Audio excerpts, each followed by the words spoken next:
네, 지금부터는 수급을 통해서 종목들의 옥석을 가려보겠습니다. 수급 파이터 김태성 팀장님과 함께하겠습니다. 팀장님 안녕하세요. 네, 안녕하세요.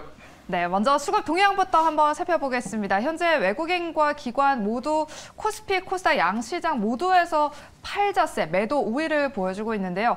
그중에서 어떤 종목들을 그래도 매수하고 있는가를 봤더니 한국전력, 대우건설, 이스페타시스와 같이 저점 매수, 크게 공통점은 없지만 그래도 저점 매수의 기회로 보면서 담고 있지 않을까 싶고요. 또 HMM, 대한해운과 같은 해운주 쪽으로도 수급이 들어오고 있고 또 금융주도 대거 담고 있습니다. 큰 특징은 없는 그런 수급 동향, 매매 동향이라고 할 수 있겠어요? 네, 일단 아무래도 이 바이든 방한 이슈가 너무 짧지 않나라는 생각이 듭니다. 그래도 적어도 이번 주까지는 이 증설에 대한 기대감을 가지고 반도체 IT도 그렇고 자동차 쪽도 그렇고 계속해서 좋은 모습을 보일 것이다라고 이제 예상을 했던 분들이 굉장히 많았을 것 같은데요. 네. 일단은 원달러 환율에 대한 부담감이 여전히 지금 높죠. 그러다 보니까 외국인의 수급이 우리나라 시장에 지금 강하게 들어올 수 없는 상황이다라고 좀 보시면 될 것 같고 또 오늘 또 SK 하이닉스 그리고 삼성전자가 계속해서 이제 중국발에 대한 리스크 이야기가 좀 나오고 있어요. 아직 정확하게 확실하게 이제 공지가 된 것은 아니지만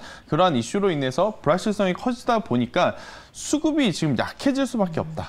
그러다 보니 오늘 생각보다 더 조정이 깊은 상황. 그리고 이제 미국 증시도 본장은 정말 잘 마무리가 됐어요. 근데 네. 이제 본장 끝나고 나서 스냅이라고 하는 기업의 주가가 30% 이상 시간에서 떨어지다 보니까 그런 것들이 지금 종합적으로 시장에 영향을 주면서 약한 시장이 흘러가고 있다는 의견 드리도록 하겠습니다. 네, 현재 외국인과 기관의 수급은 좋지 않은 모습이지만 그래도 최근에 우리 수급 파이터에서 다뤘던 종목들이 정말 좋은 흐름을 보여주고 있기 때문에 우리 시청자분들 궁금해하실 것 같은데 그럼 본격 바로 수급 파이터 1라운드로 넘어가 보도록 하겠습니다. 라운드 1 파이트! 네, 셀트리온 헬스케어와 레고캠 바이오, 제약 바이오 종목들이 만났습니다. 아무래도 최근에 워낙 바닥에서 이제 추세 전환을 시도하려는 모습을 보여서 이제 진짜 제약 바이오 가나 했는데 오늘의 매드팩토 이슈가 불거지면서 임상시험 철회 소식에 제약 바이오 투심이 오늘은 살짝 위축됐거든요. 일단 종목별로 좀 잘 골라야 될 것 같아요. 네, 그래서 일단은 종목을 고르고 나서 제가 좀 대답을 드리는 게 맞을 것 같습니다. 알겠습니다. 셀트리온 헬스케어, 레고캠 바이오 분명히 이제 두 기업 모두 관심 있게 봐야 되는데 지금은 우선 종목부터 좀 잘 골라야 된다는 의견 드리도록 하겠습니다. 네, 그 어느 때보다 종목들의 옥석 가리기가 중요한 시점인데요. 과연 승자는 누가 될지 첫 번째 라운드 승자 공개해 주실게요. 네, 셀트리온 헬스케어를 꼽아주셨어요. 네. 종목을 잘 골라야 된다라는 표현을 하고 나서 이 셀트리온 헬스케어를 이렇게 표시를 해 놓으면 레고캠 바이오 가지고 계신 분들 굉장히 또 섭섭할 수 있어요. 그러니까 레고캠 바이오가 좋지 않다라는 거 아닙니다. 그런데 지금 시장에서는 제약 바이오 안에서도 굉장히 지금 빠른 순환매가 좀 나타나고 있다는 의견을 한번 드리도록 할게요. 일단 월요일 같은 경우에는 어제 그러니까 원숭이 두창 관련해서 굉장히 많은 종목들이 움직였죠. 대표적으로는 파미셀이라는 기업도 움직였을 것 같고 또 이제 확장을 해보면 HK 이노엔이라는 기업도 이제 움직였고 그러니까 이렇게 이제 굉장히 빠른 순환매가 또 도르는 게 제약 바이오의 또 특징 중에 또 이제 하나다라고 좀 말씀드릴 수 있을 것 같은데 우선 시장에서는 제약 바이오를 논할 때 크게 두 가지로 좀 분류를 할 수 있을 것 같아요. 바이오시밀러 쪽, 그러니까 삼성바이오로직스 그리고 셀트리온 그룹주가 포함되어 있는 바이오시밀러 쪽, 그리고 이제 앞서 말씀드린 레고캠이라든지 매드팩토라든지 임상에 관련된 기업들, 이제 레고캠 바이오는 임상보다는 사실은 이 플랫폼 기업이다라고 좀 볼 수는 있겠습니다만은 여전히 이 제약 바이오는 많은 투자자분들이 공략을 할 때 가장 먼저 생각하는 것은 이 기업 정말로 내가 투자를 해도 괜찮은 실적이 현재 나오고 있는 것일까? 혹은 그 실적을 낼 수 있을 만한 기술력을 정말로 가지고 있는 것일까? 이 부분을 좀 많이 고민을 하는 것 같아요. 한 4, 5년 전에 제약바이오 붐이 정말 이제 크게 불면서 많은 제약바이오주들이 저점 대비 최소 100%, 200%, 많게는 500, 600%까지 움직였는데 그리고 나서 이제 기술력에 대한 불확실성들이 굉장히 많았었거든요. 그러다 보니까 그러한 시장을 겪었던 개인 투자자분들이 이 기술력이라든지 실적에 의문보를 좀 붙여주고 있는데 셀트리온 헬스케어는 저는 그 두 가지를 모두 지금 해결해 나가고 있는 상황이다라고 좀 보시면 될 것 같아요. 1분기 실적이 굉장히 좋게 나왔습니다. 그러니까 좋게 나왔던 이유를 한번 보면 유럽에서 트루시마라든지 램시마라고 하는 이 신약들이 굉장히 많이 팔렸어요. 자, 왜냐하면 작년까지만 하더라도 북미 시장에서의 이 두 가지 신약이 굉장히 좀 많이 팔렸었거든요. 그리고 이제 유럽 같은 경우에는 이 직판이라고 하죠. 직접 이제 판매를 하고 있는 이 패턴 자체가 코로나19 때문에 굉장히 많이 이제 침체가 됐었다가 이번에 얼마만큼 회복할까 이제 궁금증이 많았는데 우리가 생각한 것 이상의 지금 성과를 내면서 좋은 결과치를 냈기 때문에 저는 셀트리온 헬스케어 북미 시장과 유럽에서 지금보다 훨씬 더 좋은 성과를 낼 수 있다라는 이야기를 한번 드려보도록 하겠고요. 지금 계속 유럽 이 이야기를 하고 있죠. 왜 그러냐면 셀트리온 그룹주가 북미 시장에서는 좋은 판매고를 올렸습니다. 지금까지. 뭐 미국뿐만이 아니고 일본에서. 근데 이제 유럽 시장에 2년 전부터 이제 진출을 한 건데 그것들이 이제 결실을 맺고 있는 상황이다라고 보시면 될 것 같아요. 그래서 뭐 항암제 제품군도 유럽에서의 판매 인프라가 지금 계속 확대가 되고 있다라는 관점에서 보면 당연히 지금보다 훨씬 더 좋은 성과를 낼 수 있다라는 생각이 들고요. 또 이제 유플라이마라고 있어요.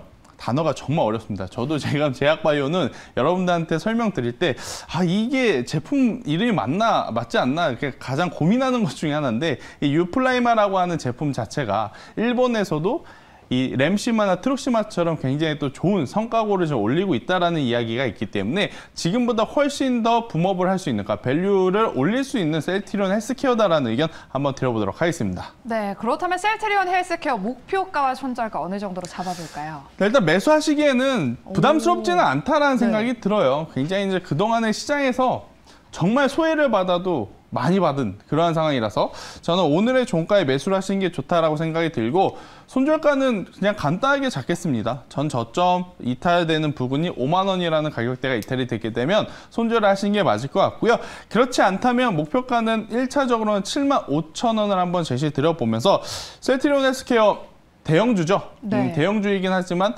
한번 변동성이 나오면 또 크게 나오는 종목군들 중에 하나이기 때문에 충분히 기대해와도 괜찮지 않을까라는 의견 드려보도록 하겠습니다. 네, 이렇게 셀트리온 헬스케어 목표가 7만 5천 원 설정해 주셨고요. 손절가는 저점 부근으로 5만 원 제시해 주셨습니다. 가격 전략까지 참고해 주시고요.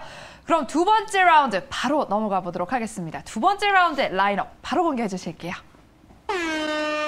네, 라닉스와 화신이 만났습니다. 자동차 관련 종목들이에요.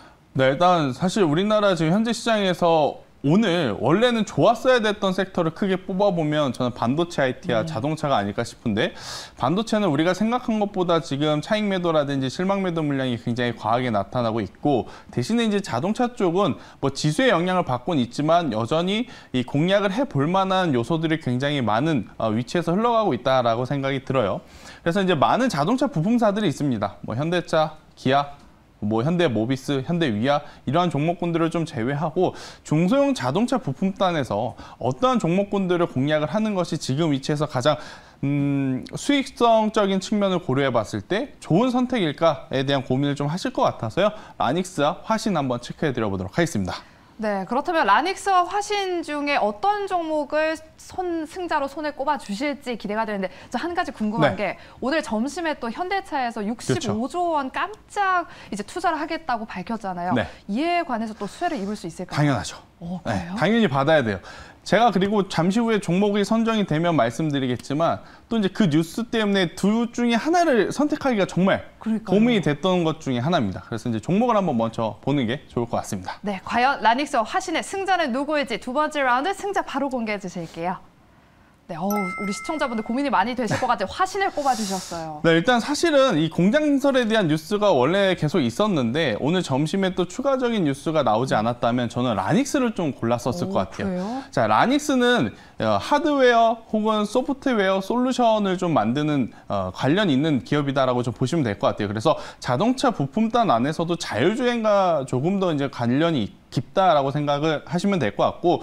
화신은 자동차 본넷이라든지 바디 이런 샤시 쪽에 이제 들어가는 이 부품을 만드는 기업이다라고 좀 보시면 될 것 같은데 결국에 이제 자동차를 많이 만들어낸다, 생산 대수가 많다. 그러면 우선은 화신처럼 직접적으로 부품을 공급하는 기업들이 조금 더 탄력적으로 움직일 수 있지 않나라는 생각이 들어요.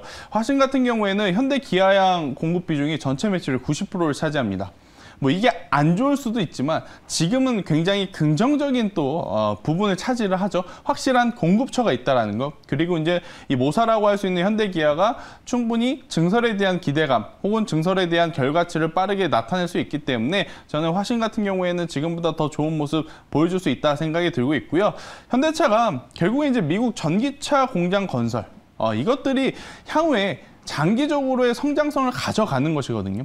그러니까 현대기아가 주가가 올라가는 것뿐만이 아니고 관련 기업들의 주가도 당연히 같이 올라갈 수 있지 않나라는 이야기를 한번 드려보면서 일단 중소형 자동차 부품 업체들이 충분히 수혜를 볼 수 있는 뉴스들이에요. 그런데 한 가지 고민되는 건 뭐냐면 이 제품들이 만드는 것, 뭐 자동차, 본넷, 바디, 샤시 원자재 가격이 너무 많이 올랐습니다. 그러니까 자동차를 만들 때도 많이 들어가는 게 알루미늄 다이캐스팅 뭐 이러한 쪽이겠죠. 근데 이제 알루미늄 가격이 굉장히 높이 올라갔기 때문에 얼마만큼 이제 그러한 부분을 단가에 반영을 시켜줬는지 여부가 이제 가장 중요하지 않을까라는 생각이 들어요. 그래서 이제 그러한 이 판가 문제만 좀 잘 해결이 된다라고 했을 때는 저는 화신과 같은 자동차 부품 업체들 충분히 좋은 결과치를 낼 수 있다라는 의견 한번 드려보도록 하겠습니다. 네, 현대차가 깜짝 소식을 발표하기 전까지만 하더라도 라닉스가 괜찮지 않을까라고 생각을 하셨는데 깜짝 발표 이후에는 화신이 더 괜찮겠다라고 꼽아주셨습니다. 그리고 제가 아까 65조 원이라고 했는데 63조 원이라고 합니다. 제가 잘못 현대차를 2조 원이나 더 투자 금액을 늘려버렸네요. 그렇다면 목표가 손절가 어느 정도로 잡아볼까요? 사실 오늘 지수가 좀 많이 밀리고 있어요. 그러니까 우리가 생각한 것 이상의 지금 매도세가 나오고 있는데 화신 같은 경우에는 정말 지금 잘 버텨주고 있다는 거에 좋은 점수를 줘야 된다 생각이 들고 저는 오늘 종가에 9,000원 이하의 매수를 하시는 게 좋다라고 생각이 들고 9,000원 이하의 매수하신 분들 같은 경우에는 저는 충분히 12,000원이라는 목표가를 한번 제시를 드려보도록 하겠고요. 대신에 이제 7,500원이라는 가격이 이탈이 되었을 때에는 그때는 손절하자라는 전략 한번 해보도록 하겠습니다. 네, 화신 목표가 12,000원이고요. 손절가는 7,500원으로 제시해 주셨습니다. 가격 전략까지 꼭 체크해 주시고요. 그럼 마지막으로 김태성 팀장님의 픽 종목은 무엇일지 바로 공개해 주실까요? 오토엔을 꼽아주셨습니다. 이 종목도 이제 자동차 관련 종목이에요. 그러니까 지금 공장 증설 이슈가 있다 보니까 아무래도 직접적으로 이제 부품을 생산하는 기업을 제가 먼저 좀 픽을 드렸는데 순환매의 성격으로 보시면 될 것 같아요. 부품사들이 이제 모두 수혜를 받고 아무래도 현대기아에 대한 이 기대감을 가지고 있는 상태에서 당연히 뭐 소프트웨어 솔루션 이러한 쪽들도 충분히 저는 이 시간의 문제, 그러니까 순서의 문제일 뿐이지 충분히 수혜를 받을 가능성이 굉장히 높다라고 좀 말씀드릴 수 있을 것 같고요. 자동차 관련 커머스몰을 좀 운영을 하고 있고 또 이제 자체 API를 통해서 이제 이 소프트웨어 솔루션에 대한 이 강점을 가지고 있는 오토엔이기 때문에 저는 지금보다 훨씬 더 좋은 이 실적 그리고 이제 주가의 모습을 기대해 볼 수 있지 않을까라는 의견 한번 드려보면서 그러니까 자동차 관련 기업들도 굉장히 이제 빠르게 순환매가 나타날 가능성이 높습니다. 그래서 이제 실질적으로 기술력을 갖고 있느냐가 가장 중요할 것 같고 또 확실한 이 납품처를 확보를 해 놓고 있는지 여부가 이제 가장 중요할 것 같은데 그러한 부분을 통틀어 봤을 때 오토엔 같은 경우에는 굉장히 또 좋은 점수를 줄 수 있는 상황이다라는 의견 드려보도록 하겠습니다. 네, 자동차 섹터의 순환매 장세를 기대해보면서 이렇게 오토엔을 오늘 픽 종목으로 꼽아주셨는데요. 그렇다면 가격 전략까지 제시해 주실게요. 네, 일단 뭐 오토엔 같은 경우에는 오늘 좀 꼬리가 달리면서 조정을 받긴 했지만 그래도 지수 대비 굉장히 강한 힘을 좀 보여주고 있어서요. 오늘 종가에 매수하신 분들은 35,000원이라는 제가 목표가를 좀 높게 잡아드렸어요. 아무래도 이제 움직이기 시작하면 굉장히 또 변동성이 있는 종목이기 때문에 35,000원 한번 제시 드려보도록 하겠고 대신에 10,000원이라는 가격대가 이탈이 되게 되면 그때는 좀 손절을 해야 된다라는 의견 한번 드려보도록 하겠습니다. 네, 오토엔 변동성이 있는 종목이기 때문에 목표가는 조금 높게 35,000원으로 제시해 주셨고요. 손절가는 10,000원입니다. 가격 전략 참고해 주시고요. 이렇게 수급을 통해서 종목들의 옥석을 가려봤습니다. 김태성 팀장님과 함께했고요. 오늘 말씀 고맙습니다.